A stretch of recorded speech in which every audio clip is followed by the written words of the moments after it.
საქართველოში 23 საათია. ყოველდღიური აბები ვასიკო ოდიშვილისგან.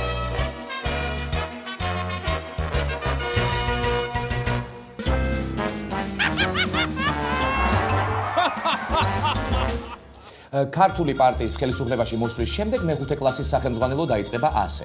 ბადრი გიწაზე ინტერვიუს აძლევს გაზეთ ასავალ დასავალს. ამოცანად მეკითხება, რამდენი სპრავედლივი ხელი მოხდება ბადრის ინტერვიუს მიცემის შემდეგ.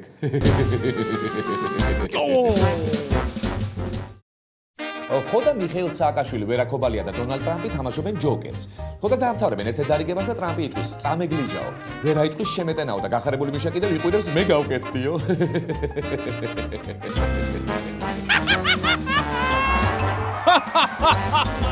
საღამო მშვიდობისა თქვენს ტელეყუთებშია ყოველდღიური გადაცემა ყოველდღიური აბები ვასიკო ოდიშვილისგან და მე გადაცემის სამყაროზე უკეთესი ვასიკო ოდიშვილი გახლავართ. სამწუხაროდ არ გამართდა ქართველი ერის მოლოდინი. საქართველოს ეროვნულმა საფეხბურთო ნაკრებმა ისრაელის ეროვნულ ნაკრებთან პრინციპული შეხვედრა მინიმალური ანგარიშით წააგო.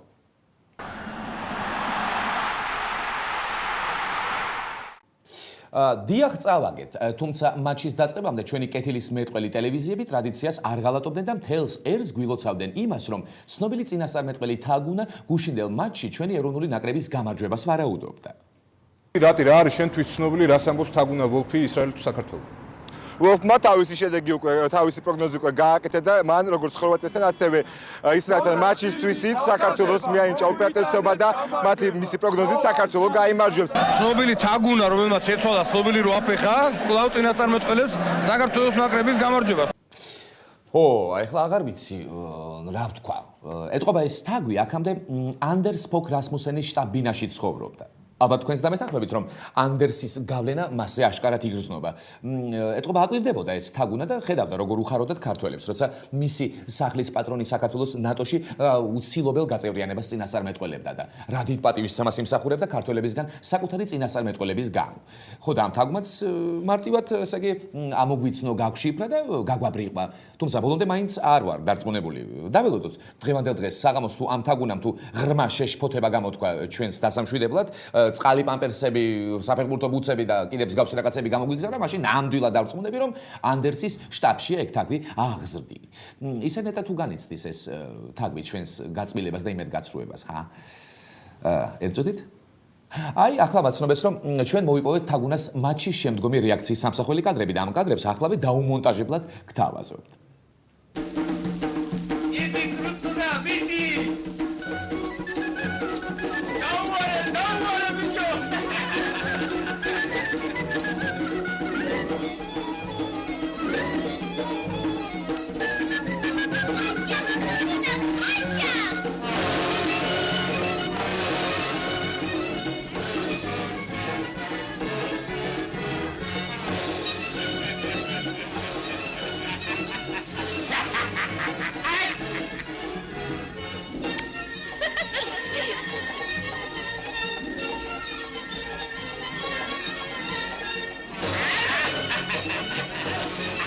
ის ბარსელონას ერთიანი ხომ მაინც გავარკვი.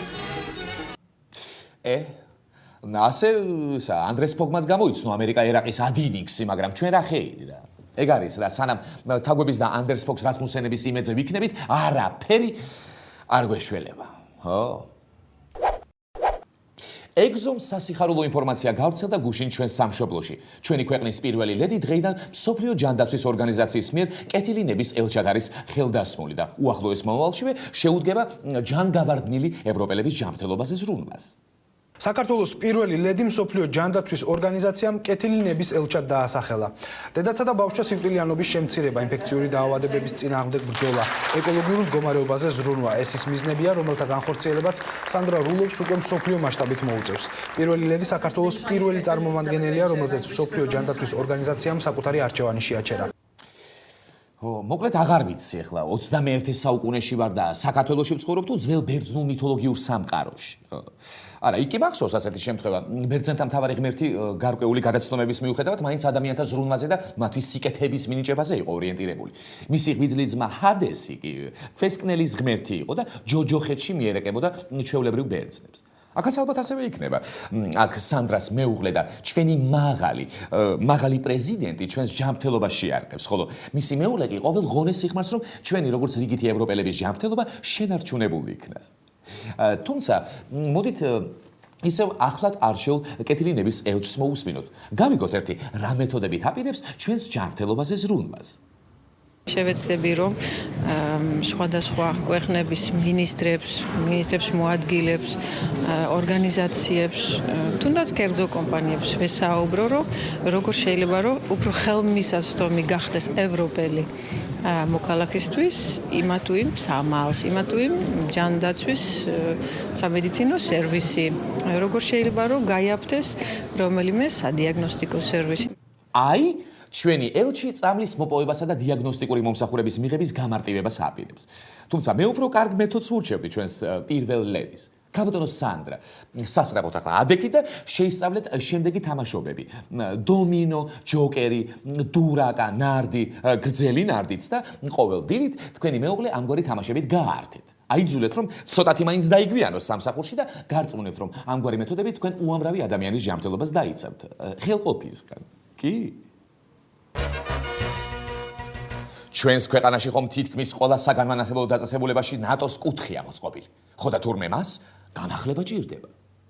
თბილისის სახელმწიფო უნივერსიტეტს ნატოს შესახებ საინფორმაციო ცენტრის წარმომადგენლები ესტუმრნენ. სტუმრებმა უნივერსიტეტში მდებარე ნატოს კუთხე განაახლეს. უნივერსიტეტის სტუმრებს შორის იყო ლიტვის ელჩი, რომელიც სტუდენტებს ესაუბრა თემაზე ნატოს პარტნიორ ქვეყნებთან თანამშრომლობის ფორმატები და ინტეგრაციის მნიშვნელობა. ძალიან მნიშვნელოვანია, რომ ქართულ სტუდენტებს ჰქონდეთ ინფორმაცია ნატოს შესახებ. საქართველოს აპირებს, რომ გახდეს ჩრდილოატლანტიკური ორგანიზაციის წევრი. საქართველოს ატარებს რეფორმებს, რაც ნატოსათვის სავსებით მისაღებია.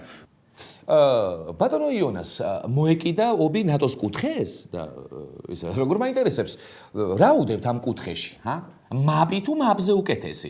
ან შესაძლოა ანდერსპოკ რასმუსენის ფოტოგრაფია 1912, არა, მეც მაქვს ნატოს კუთხე აქ სადღაც ერთ-ერთ კუთხეში, მაგრამ იმდენი ხანი არ შემიხედავს, აღარც კი მახსოვს სად არის. ერთი წუთით აი იქ ხო დიდი ბალახი რომ ამოსულა იქ არის ჩემი ნატოს კუთხე ხო როგორ დაძველებულა სერგო მიდი რა ერთი გამარგლე სარეველა თორემ სირცხვილია ამ ხალხთან ამ დღეებში რომ ჩამოგვიტანენ მაპს ასე ხო არ დავხვდებით ახლა არეულდარეულები მიდი ნუ გეზარება ბიჭო რა ნატოს დედაცო კაცო რატომ აგირებს სერგო იმას რა ქვია ნატოს ჩვენ ნატოში უნდა შევიდეთ უახლოეს მომავალში და შენ კიდევ ნატოს ასე ნატოს ისეო და რაღაცებს გაიწახი ხო. მიდი ეხლავე სარეველა ამოძირკვე. ნაკურთხი ვაზნები გადაწმინდე და რასმუსენის სურათი როა გადაყირებული ისიც წამოაყენე ხო. მოიცა კაცო. ვინ მიახატა ულვაშები და სათვალე? როგორ შეიძლება ჩვენ სტრატეგიულ პარტნიორს ასე აგდებულად რომ უდგებით კაცო? რომელმა დოკლაპიამ წარყვენით იმის ანდერსის სურათი. მოშალე დროზე. და აღარავინ დავინახო მეორედ ასეთ ესე იგი არასერიოზული დემოკრატიულობა რომ გამოხატოს ნატოს მისამართი. და საერთოდ ყველა მოქალაქეს მოუწოდებს საკუთარ სახლში მოაწყოს ნატოს კუთხე, რადგან ეს აუცილებლად დაგვეხმარება ალიანსში გაწევრიანების საქმეში. მე ვიცი რომ თქვენ გჯერათ სულფასო ტელემაყურებლებო, საქართველოს აუცილებლად გახდება ჩრდილოატლანტიკური ალიანსის წევრი, რადგან ჩემი მაღალი რომ დაგვპირდება და სიტყვა სიტყვის იმას წყალი არ გაუ. არ ცხრება საინფორმაციო ომი საქართველოსა და რუსეთს შორის. ამ დაუნდობელ ომში გამოჩნდა რომ პუტინი და მედვედევი ძალზედ კორუმპირებული ჩინოვნიკები ყოფილან. რა თქმა უნდა ჩვენი მთავრობისგან განსხვავებით. პუტინი კორუფცია ოპოზიციამ რუსეთში ამ სახელწოდების ბროშურა გამოსცა წიგნში პუტინ-მედვედევის ქონებაზეა საუბარი. იახტები ოფიციალური და არაოფიციალური რეზიდენციები, რუსეთის მმართველების ცოლების კუთვნილი ძვირფასეულობა. ავტორების თქმით, უძრავ-მოძრავი ქონება კრემლის ლიდერებმა სახელმწიფო ბიუჯეტის სახსრებით შეიძინეს. საერთაშორისო კვლევებით კი რუსეთში კორუფციის მასშტაბები დღითიდღე იზრდება. აი როგორც ამ სიუჟეტიდან ჩანს, პირადად რუსეთის პრეზიდენტი და უფრო პირადად რუსეთის პრემიერი ვალოდია პუტინი კორუფციის ნეხში ირჩება. კი ბატონო, მჯერა რომ რუსი ჩინოვნიკები კორუმპირებულები არიან, მაგრამ მე მინდა პირადად ბატონ მაღალს მივმართო. ბატონო მაღალო, მიდით აბა და ხელი დაადეთ ან მედვედევს ან პუტინს და უთხარით რომ თქვენ კორუმპირებულები ხართო. ამაშია საქმე. ვერ დაადებთ, იმიტომ რომ პუტინის კორუფცია რომ დაინახოთ, თქვენც ეგეთივე უნდა იყოთ. ანუ თქვენს კორუმპირებული უნდა იყოთ. თქვენ კი არ ხართ კორუმპირებული. თქვენ პატიოსანი მშრომელი და თავდადებული ბრძანდებით და როგორ შეიძლება ახლა ასეთმა ადამიანმა იცნოს როგორია კორუმპირებული ადამიანი.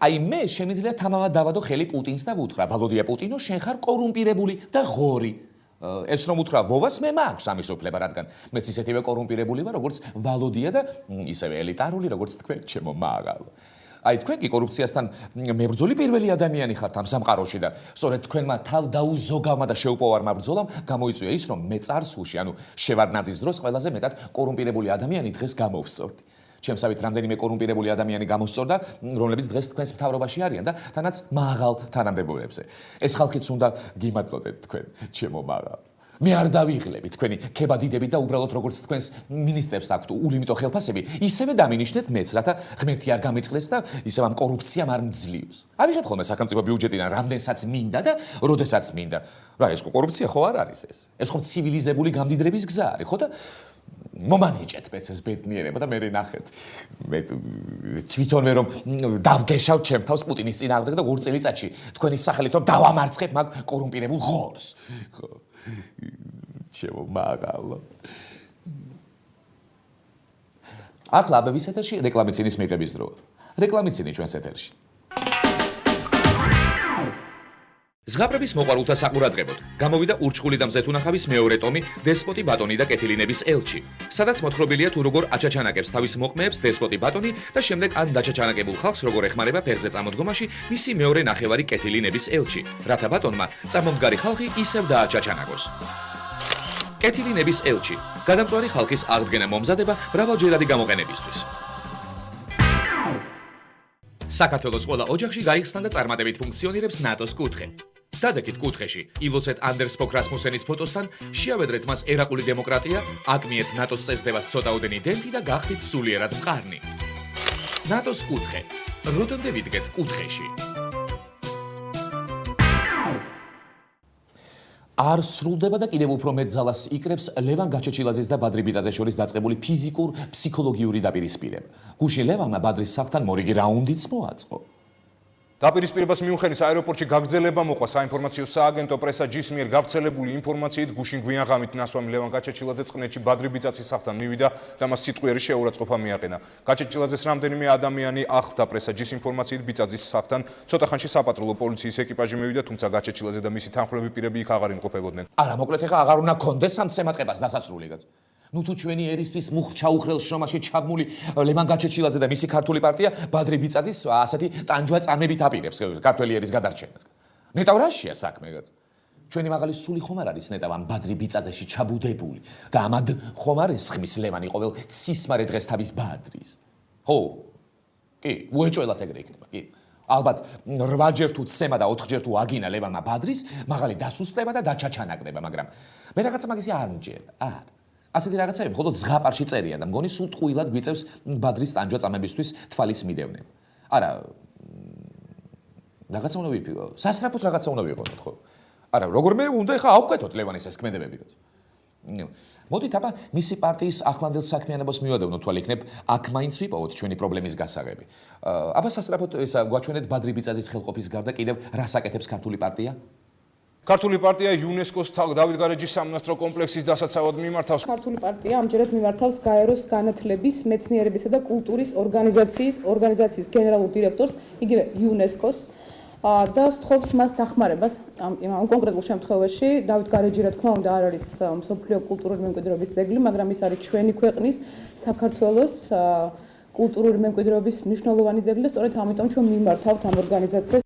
აი მოვიფიქრე ისევ მე თუ ვიპოვნიდი ამ რთული ვითარებიდან გამოსავალს ხო სასწრაფოდ ავდგეთ ახლა ხალხთან და ბადრი ბიძაძე გამოვაცხადოთ ქართველი ერის კულტურულ მემკვიდრეობის ძეგლად ო იქნებ მე მაინც შეეშვას ეს ხულიგანი პარტიამ ჭაღარ შერთულ კაცს იქნებ ამით მაინც შევინარჩუნოთ ბადრის სახის ძვლების აუთენტურობა და პირველქმნილობა მაგრამ არა მე ხომ ლევანს კარგად ვიცნობ ბადრი ძეგლად რომ გამოვაცხადოთ ლევანი ადგება წერაკს და საჭრეთელს მოიმარჯვებს და იტყვის გამიშვით ბადრის რესტავრაცია ჭირდებაო და ასე უკვე ლეგალურად შეიარაღებული გააგრძელებს ბადრის წამებას და მასზე ფიზიკურ ზემოქმედებას უკვე დასრულდა შესარჩევი ტური და დაიწყო კახაბერ ბენდუქიძის ახალი ბიზნეს რეალიტი შოუ მისმა მონაწილეებმა უკვე პირველი დავალებაც მიიღეს სხვადასხვა სირთულის დავალების შესრულება მონაწილეებს კვირაში ერთხელ მოუწევთ და მის დასაგეგმად ერთი დღე მიეცემათ. დავალების შესრულებას კი ორ გუნდად შეუდგებიან. რეალური შოუს მონაწილეები კვირის ბოლოს ბორდრუმში შეიკრიბებიან, სადაც მათ მიერ შესრულებულ დავალებას გადაცემის წამყვანი კახა ბენდუკიძე შეაფასებს. სახლში შესვლიდან მეორე დღესვე მონაწილეებმა პირველი დავალება მიიღეს. მოთამაშეები კახა ბენდუკიძემ საკუთარ სახლში მიიპატიჟა. დავალება კი ასეთი იყო. გუნდებს ორი სხვადასხვა შენობის დემონტაჟი უნდა მოეხდინათ. ამისათვის კი სულ 500 ლარი გამოუყო. პირველივე დავალება შენობის სწრაფი დემონტაჟი და დესტრუქცია რომ იქნება. შემდეგი დავალებები რა უნდა იყოს, ჰა? თუმცა ხა რატო ვკითხულობ, მე ხომ ყველაფერი ვიცი და ენის ჭარტალშია ჩამოვარდათ, უბრალოდ იმ დღეს კახამ საიდუმლოდ გამანდო სამომავლო გეგმები და მინდა რომ თქვენს გითხრათ. მოკლედ, პირველი დავალება ხომ შენობის დემონტაჟია. მეორე დავალება იქნება ბიზნესმენების ტისკში გატარება. გირაკში, ხო? ოღონდ განსაზღვრულ დროში. 3 დღე თუ ტისკა ეხა კაცმა ბიზნესმენის რაღა ტისკია, ხო? შემდეგ ნატისკ ბიზნესმენებს უნდა ჩამოართვან ყველა ბიზნესი და გადასცენ პარლამენტარების ნათესავებს. ამ დავალების წარმატებით შესრულების შემდეგ მონაწილეებს უნდა დაევალოთ მდინარეების და ტყეების გაყიდვა. მაგრამ უკვე გაყიდული აღმოჩნდა ყოველივე ეს, ამიტომ მოთამაშეებს მოუწევთ გაყიდონ ღელეები და ბორცვები. შემდეგ დავალებაზე, როდესაც უკვე ყველაფერი გაყიდული იქნება, მონაწილეებმა 30 წუთში 30 ვერცხლად უნდა გაყიდონ თავად ბატონი კახა ბენდუკიძე და ყველაფერი, რაც კი ძვირფასი და არაძვირფასია. და ბოლოს, გადაცემის ფინალურ ეტაპზე უკვე რჩეულთ ეძლევა დავალება გაყიდონ ვაკუუმი. ვინც ამ დავალებას წარმატებით შეასრულებს, დაჯილდოვდება ბრწყინვალების ორდენით და მიიღებს ამერიკის შეერთებულ შტატებში წასასვლელ ვიზას. ხალხო, ერთის მხრივ ცუდი კი არის ჩვენს მედიაში ბადრის და ლევანს ამ დაუსრულებელთა ბრძოლას რომ უყურებთ, მაგრამ მეორეს მხრივ ამ ამბავმა ერთი კარგი საქმე გაგვიკეთა. კერძოდ ამ ამბის გაშუქებისას ყველა მედია საშუალებამ თავისი ჭეშმარიტი სახე გამოამჟღავნა და ჩვენს ნათლად დავინახეთ თუ რომელი ტელევიზია კონტროლირებადი და რომელი არა. აი თუ არ გჯერათ, ჯერ ისნახეთ რუსთავი ორმა როგორ გააშუქა გუშინდელი ბრძოლა. პრესაჯის საშუალებით სულ ცოტა ხნის წინ გავრცელდა ინფორმაცია, რომ წყნეთის აგარაკზე ნინო ბურჯანაძის და ბადრი ბიწაძის სახლთან გუშინ გვიან ღამით იმყოფებოდა ლევან გაჩეჩილაძე. პრესაჯი ამ ინფორმაციას ავრცელებს წყნეთში მცხოვრებს სანდო წყაროზე დაყრდნობით. კერძოდ ამ ინფორმაციაში ნათქვამია, რომ ბადრი ბიწაძის სახლთან გუშინ გვიან ღამით ნასვამ მდგომარეობაში მყოფი გაჩეჩილაძე მივარდა და დაახლოებით 10 წუთის განმავლობაში ბადრი ბიწაძის ხმამაღლა გინებით გული იჯერა. ეს რა არის? ეს მწირი ინფორმაცია რა საკმარისია? რას ქვია გინებით გული იჯერა? აშკარად ვატყობ მე რაღაც ამარხს, რაღაცას გვიმალავს, ხო? და რაღაცას არასრულად გვიყვება. ჩვენი ერისთვის ამ მართლაც მნიშვნელოვანი მოვლენის შესახებ, აბა ისა მოიცეთ ერთი ტევ იმეც მოусვინოთ, იქნებ იქ მაინც დავადგინოთ სიმართლე, აბა. დღეს ინტერნეტ გამოცემა პრესაჯიმ მორიგი ხმაურიანი ინფორმაცია გაავრცელა, რომლის მიხედვით ნასვამ მდგომარეობაში მყოფი ლევან გაჩეჩილაძე წუხელ გვიან ღამით წყნეთში ბადრი ბიწაძის სახლთან მივიდა და რამდენიმე წუთის განმავლობაში მასთან დაპირისპირებულ ცოლ-ქმარს აგინებდა. აჰა, აი სრული და ამომწურავი ინფორმაცია, აი დეტალებში ჩაღრმავება და სრული სურათის პირუთვნელი აღწერა.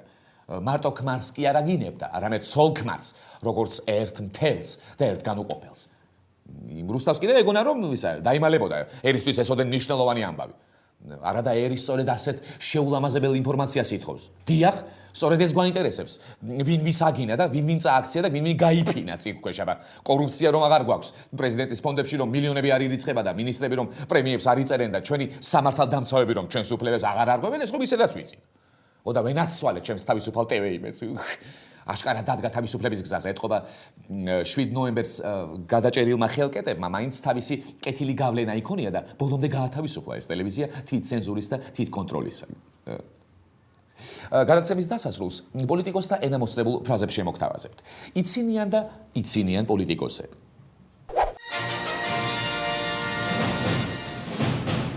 მეხუთე ადგილი. მეხუთე ადგილს იკავებს ჩვენი განათლების მინისტრი დიმიტრი შაშკინი.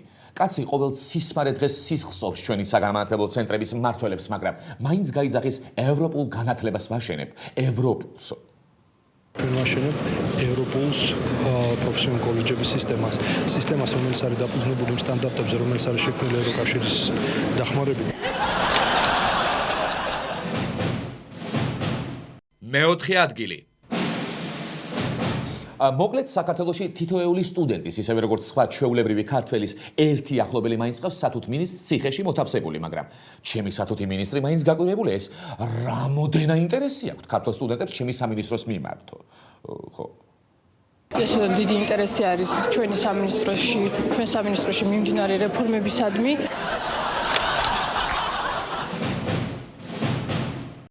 მესამე ადგილი. მესამე ადგილს იკავებს რკინიგზის ქარხანაში სტუმრად მყოფი მშვენიერი ვერა ქობალია. მოკლედ, სადაც კი ეს გოგო მიდის, ყველაფერი იზრდება და იზრდება. იზრდება და იზრდება. უკვე 800 ადამიანი მუშაობს და დამატებით კიდევ 600 ადამიანი დასაქმდება. ძალიან მნიშვნელოვანია ის, რომ საქართველოს რკინიგზის სწორი მმართველობის გამო დღეს გადაზიდვების რაოდენობა იზრდება და შემდეგ უკვე ამის გამო შეკვეთების რაოდენობა იზრდება და იზრდება დამსაქმებელთაც რაოდენობა.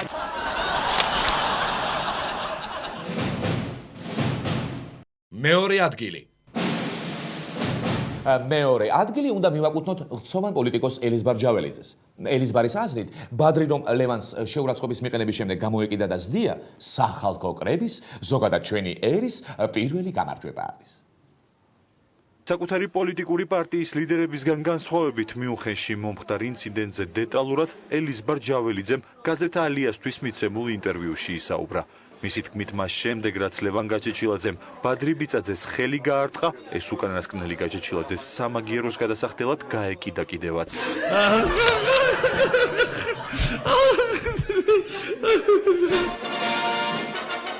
პირველი ადგილი. და პირველ ადგილს იკავებს კავკასიის უნივერსიტეტის რექტორი კახა შენგელია, რომელიც თვალებში გვიყურებს და გვეუბნება სათუთის სამინისტრო ჩვენი სტუდენტებისთვის ფრიად საამური ადგილიაო. სტუდენტების კონტაქტი ამ სამსახურიდან არ აღიქმება როგორც რაღაც ბუა, რაღაც ისეთი თამაშინებელი ორგანიზაცია.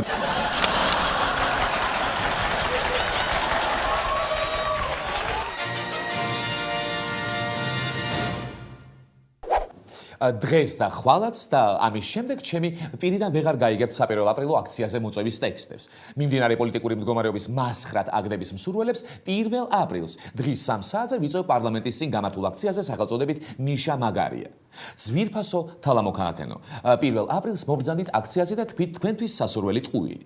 შეგიძლიათ თქვენი ორიგინალური ტყუილები ფურცლებზეც დაიტანოთ და ესე იგი ჩვენსავე მზრუნველ და თავგადადებულ პოლიტიკოსებს ცხვირწინ აუფრიალოთ. თუ არა და ჩვენ მოგწერეთ თქვენი სლოგანი ტყუილები Facebook-ის გვერდზე ყოველდღიური აბები ვასიკო ოდიშვილისგან. ახლა კი წავიკითხავ ერთ-ერთ გენიალურ ტყუილ სლოგანს. პენსია პრეზიდენტზე მაღალია. მშვენიერი ორიგინალური საპირველო აპრილო ხოტბა, რისთვისაც დიდ მადლობას ვუხდი ავტორს. ეს გახდათ გადაცემა ყოველდღიური აბები ვასიკო ოდიშვილისგან. ნუ მიიღებთ სხვა აბებს.